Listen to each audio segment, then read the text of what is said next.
Irish fans, and welcome to this week's edition of Inside Notre Dame Basketball with Mike Bray. I'm Jack Nolan, and Coach, what a dramatic bounce-back, come-from-behind victory for your team over North Carolina. Well, a much-needed one, Jack, after a tough afternoon at Duke, but to find a way the last 7-8 minutes of the game, I thought we'd played great defense, and the presence of mind of Rex Pfluger and the delivery of Nate Laszewski got us to 7-8 in the league, and we're still alive.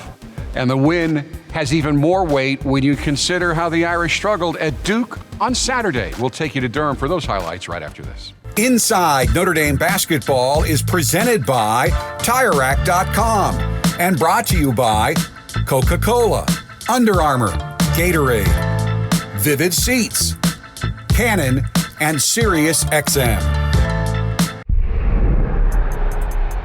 If folks just looked at the final score of the Notre Dame-Duke game, they would not know that in the early moments it was very competitive, and your big guys really came out strong, especially Juwan Durham, who scored 8 of your first 10 points as you kept it close early. Yeah, I thought our bigs really played well and kept us in the game in the first half. You know, the two of them playing in the paint, slipping off of ball screens. I give our guards credit. I thought they did a great job finding them for easy baskets. Prentice Hub cut the Duke lead to 14-12 with a terrific drive down the left side of the lane with 11 and a half minutes to go in the first half. But of your 3 starting guards, only Hub was able to score against Duke. That defense really created problems for your backcourt. It took away our perimeter, their ball pressure. The atmosphere is such a frenzied atmosphere. I thought it really affected our perimeter for the first time really all season, and they never really were able to get into any kind of rhythm the whole afternoon. Now, Duke jumped out to an 8-point lead after that, but your guys answered with 7 straight points, including 4 from John Mooney, who just missed his 21st double-double with 19 points and 9 rebounds in the game. Yeah, I thought Johnny, again, was setting the tone for us and battling in the post. He got us a couple easy baskets to kind of get us back in it in the first half. And it was a half of spurts for both teams after Mooney cut the Duke lead to 20-19 with a great backdoor cut. Duke answered with 9 straight points to go up 10, a lead that they were able to take into the locker room at halftime. And it might have been worse if it wasn't for Mooney with 14 points and Durham with 13. Your big guys kept you in it. They kept us in it. We hung around. First play of the second half, we get kind of a lob look, you know, to cut it to 8 for Juwan. It rims out, and after that, I don't know what happened because the roof fell in. Duke really shot the ball well, which when they do, Jack, they're hard to deal with, but we had no answers in the second half, and we took our medicine like a man. You're referring to their initial 12-2 run after Mooney hit a 3 to cut their lead to 9. Coach K, after the game, called it a magical half for his team. They were fabulous, and at some point, you tip your cap to your competitor and say, congratulations, we need to live to fight another day. And matter of fact, in the last couple media timeouts, I started talking about Monday's game. There was nothing really to talk about in Cameron at the present. And the worst thing is to let it linger. You know, you got to kind of move on. And I thought our captains helped do that after the game. Now, there were 2 big bright spots for you in the game. One was Durham, who scored a career-high 21 points and a nice mix of shots with 4 rebounds. Really maybe the first time he has carried aggressive offensive play through an entire game. Yeah, I agree with you. I think that's something to build on. I mean, for him, it's been spurts. It's been a half. He's not finished a lot of games for us. You know, he has gotten us to the precipice, and maybe we played small or we played Nate. But for him to do it longer minutes, I think, is a key, and it's something we're trying to build toward. The other bright spot was walk-on Elijah Morgan. And a bright spot, not just because he did well, but because this guy may end up playing for you before he leaves. He played 5 minutes, looked really good, scored 5 points. His first field goal was a 3, and he had an assist. You know, he was a great find for us. We really had no heads up. He was coming to school from New Orleans. He was recruited at a lower Division I level, and I think we can all see why. He is a very good prospect. And I agree with you, Jack. Down the road, don't count it out that Elijah Morgan doesn't break into our rotation. He's so confident. I was impressed that the moment was not too big for him. It was not too big for him, and it's great for Prentice because he has someone Prentice has somebody going after him every day in practice, and they go at it pretty good. So I'm really proud of him. He is a great representative of the university in our program and a heck of a young basketball player. But ultimately, a very tough one for the Irish in Durham. They lose it 94-60 and fly back to Notre Dame without a heck of a lot of time to get ready for North Carolina. We'll show you how that one turned out right after this. You have reached the time of year where you do face must-win games. And you were clear with your players, and they already knew it. The North Carolina game was a game they had to win. There's no question we had to get out of that 4-game stretch, starting with Clemson at 2-2, with how it presented itself. And I think our guys knew that, and I thought we were very ready to play. You know, we got into a good rhythm. We were up in the first half and playing pretty well.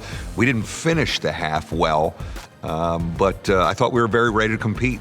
And your big guys were again ready right from the get-go. Mooney and Durham both scored in the first minute of the game. In your last 5 minutes, those two have scored at least 4 points in the first 4 minutes every game. And that's unusual. Usually it's your guards that get you going. For you, it's your big guys who've been getting you going. Yeah, our big guys have really got us off to great starts, and they did. You know, Jawan, good footwork around the post. I think he's gotten more confident. I think the key is that Johnny was inside to start the game. Not that we don't want him shooting three-point shots, but can we get him a little closer to the bucket early in the game? And that certainly helped us. It was another game of scoring runs. Your guys made the first run, a 9-0 run early to take a 22-15 lead. 4 of those points from Durham. Yeah, I think Jawan Durham is a very confident man. It's certainly coming off the Duke game that he played well and had his career high. He's feeling better about himself. We're trying to get him to do that more over extended minutes. That's our goal.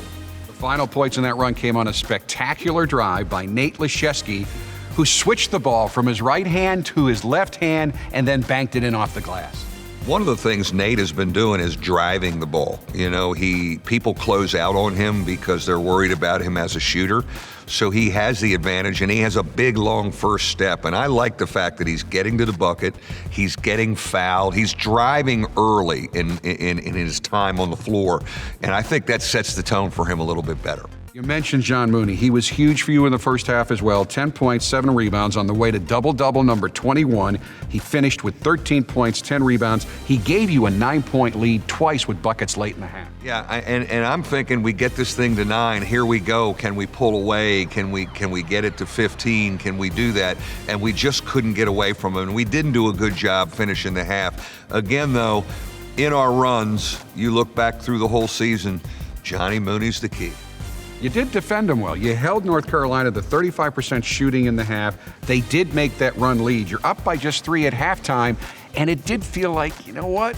We should be up by more. Did we miss an opportunity? What'd you say to the guys at halftime? Yeah, I think for us it was, I didn't want anybody panicking. I think we all felt like, God, we could have maybe had this to 12. But they still have ability on that group, and they have some firepower still on that team, even though they've had a tough year.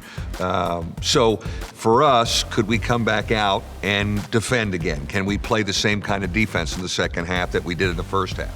You've done a great job on Cole Anthony in the first half, but kind of like the first game, not quite to the same degree. He comes out and scores 17 of his game-high 23 points. And Carolina, with 8.5 minutes left, led by 15. And quite honestly, watching the floor, it looked like your guys were done. Yeah, I thought we really looked tired. And you know, I think there probably was some physical and mental fatigue in there from the stretch we were on. And there's really nothing the coach can say with a group that has ownership of themselves. We have leaders, we have seniors. They knew what that meant. And I give a lot of credit to how they talked amongst themselves in the huddles. And it was one of the great runs in the history of our program.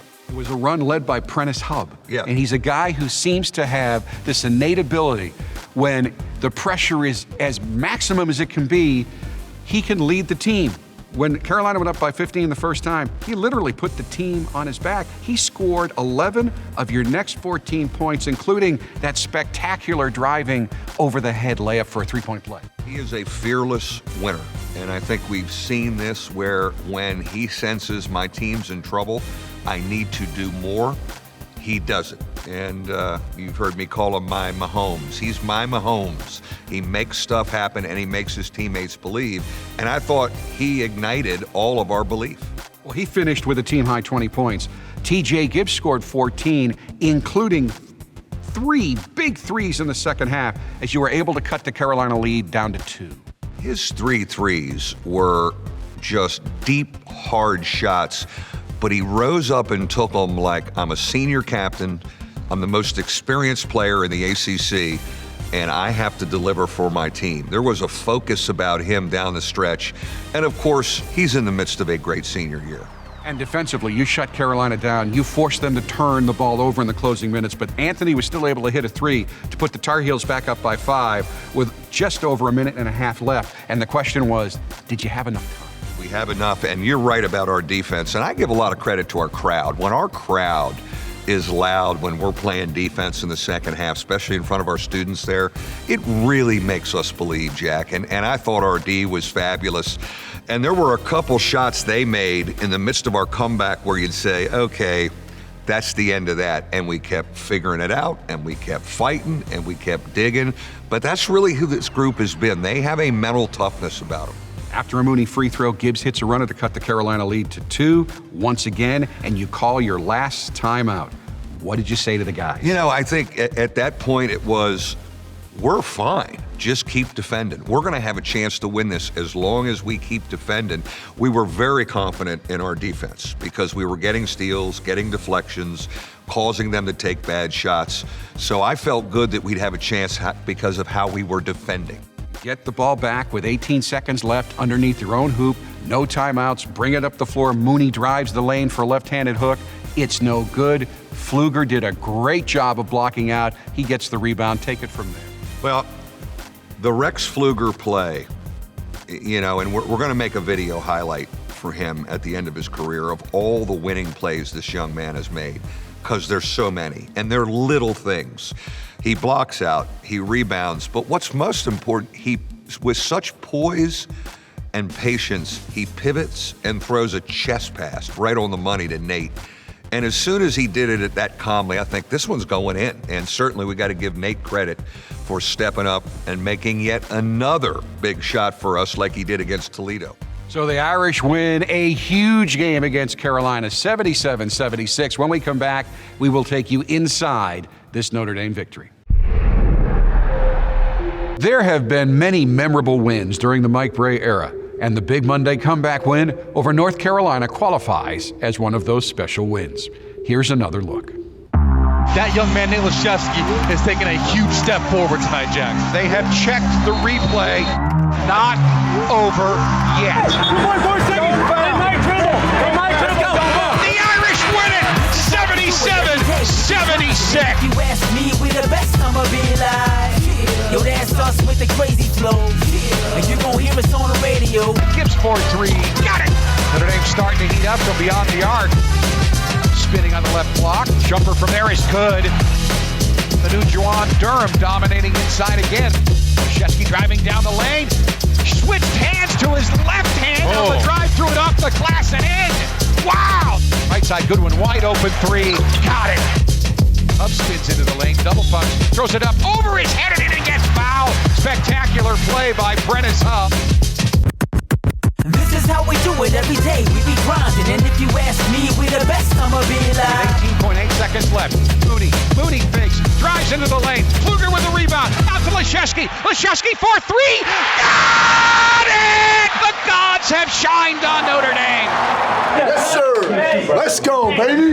You made it clear to your team that you had to get out of this brutal 4-game stretch, at least 2-2, and you did. But something tells me this win might be even more significant than just keeping your hopes alive. Do you agree? I agree. I think when you come back and win like that in dramatic fashion, it does even more for your psyche and your confidence. And, you know, I'm very excited to play the last 5 regular season games with the frame of mind of the group I'm coaching right now. They have complete ownership of themselves. They know what's in front of them. It is not a lot of overcoaching going on right now. It is what it is. Let's lace them up and play. This week's Ask Coach Brey questions coming up right after this timeout. It's time now for this week's The Experts at TireRack.com question of the week for Coach Bray. And this week's question was submitted by Malcolm from Mishawaka. Coach, with the three-point line moved back this season, does it surprise you your team has improved its numbers from last year? And I looked them up. Last year you made 31.5% of your threes. This year you're making 34.2%. Yeah, it has not. I think last year as young guys, we were afraid to shoot it, some of those guys.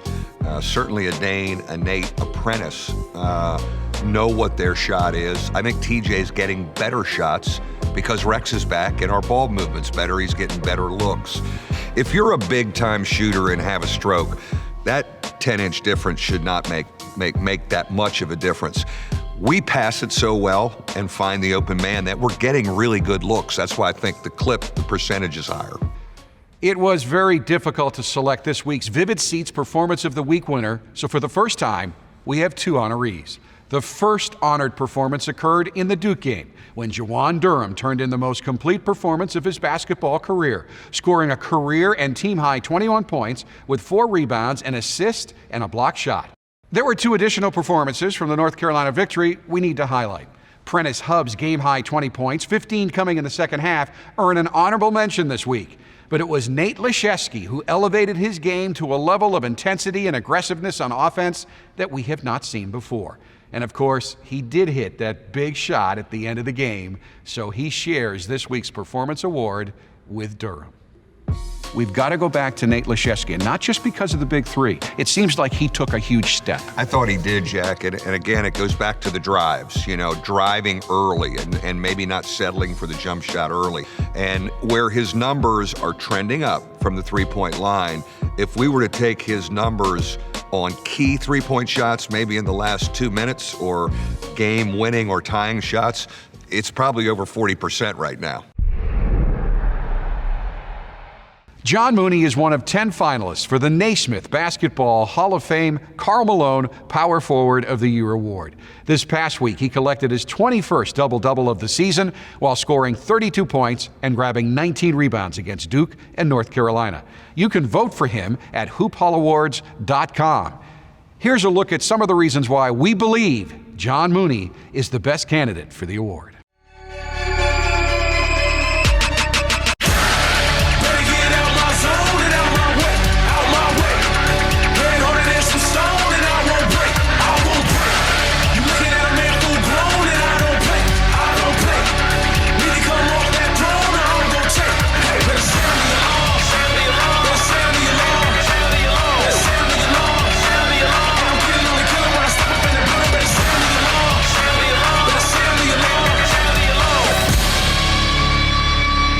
John Mooney is one of 10 finalists for the Naismith Basketball Hall of Fame Karl Malone Power Forward of the Year Award, and he had another great week. He picked up his 21st double-double of the year. He scored a total of 32 points and grabbed 19 rebounds against Duke and North Carolina. Coach, I know, no doubt in your mind, he's the best candidate for the award.